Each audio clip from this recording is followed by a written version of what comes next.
este fenómeno. Voy a comenzar con el ventrículo izquierdo y luego vamos a definir las características del ventrículo derecho. Resulta que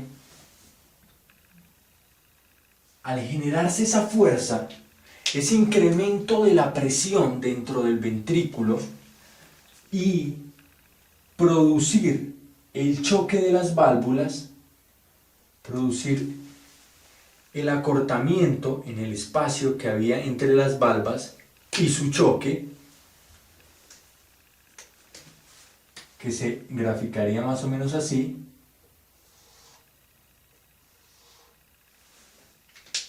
En primer lugar, ¿qué genera? ¿Qué produce? ¿En qué nos facilita esta situación? Que no aparezca un flujo retrógrado ventrículo auricular. Lo primero, la gran importancia de la válvula, que nos evite el flujo retrógrado desde el ventrículo hacia la aurícula.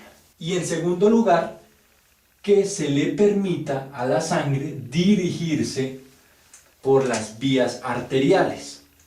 Pero esto trae algunas consecuencias para nuestra válvula. ¿Por qué? Fíjense que la presión con la cual el ventrículo se contrae es muy elevada.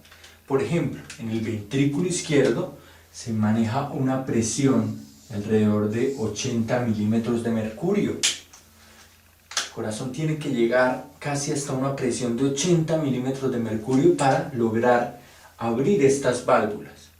Pero, pues estas válvulas no tienen mucho problema porque su función es abrirse. Quienes de verdad tienen que soportar estos 80 milímetros de mercurio son estas dos, porque estas válvulas o la válvula mitral tiene el trabajo de evitar el flujo retrógrado. Entonces, desde allá le están enviando sangre a presión y fíjense a este movimiento. Supongan que mis manos son las válvulas, están así. Y desde abajo, desde acá, me están enviando mucha presión. Entonces yo haría algo como una vibración que se genera en la válvula teniendo en cuenta un factor importantísimo,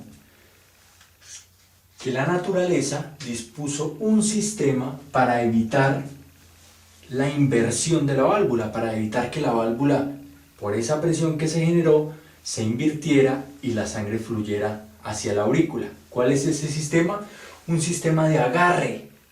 Bueno, vamos a ponerle a la válvula un sistema de agarre que lo fije o que la fije al ventrículo y así no pueda voltearse, no pueda invertirse y se mantenga a pesar de la alta presión. ¿Cómo se llama ese sistemita? El de las fibras tendinosas y los músculos papilares. Claro que sí, ya lo sabemos.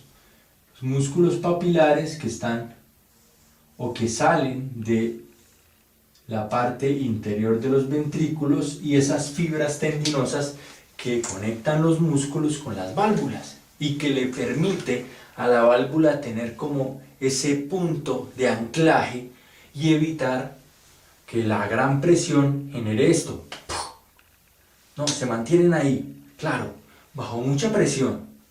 No lo olviden, bajo mucha presión, pero se logran mantener mientras termina la sístole, mientras la sangre fluye.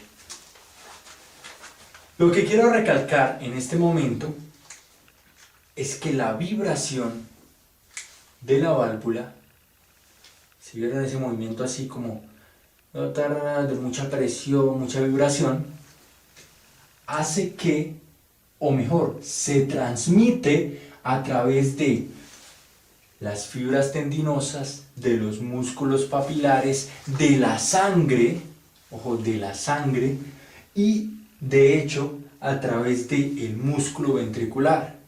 Como está tan compacto el corazón, está tratando de cerrarse, esa vibración se transmite y como las ondas de un tambor,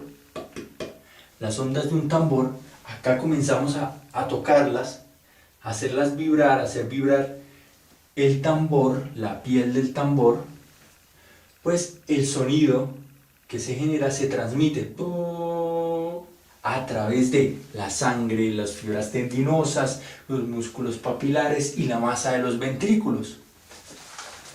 De esta manera,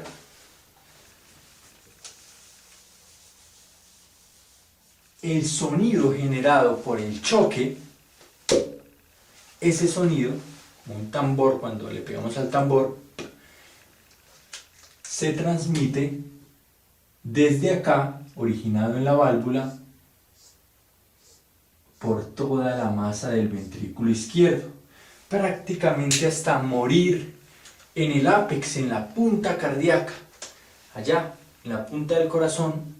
Finalmente la onda como que termina, como que ahí muere por alteración de la continuidad del tejido, porque ya termina el tejido cardíaco, entonces ya la onda no puede continuar.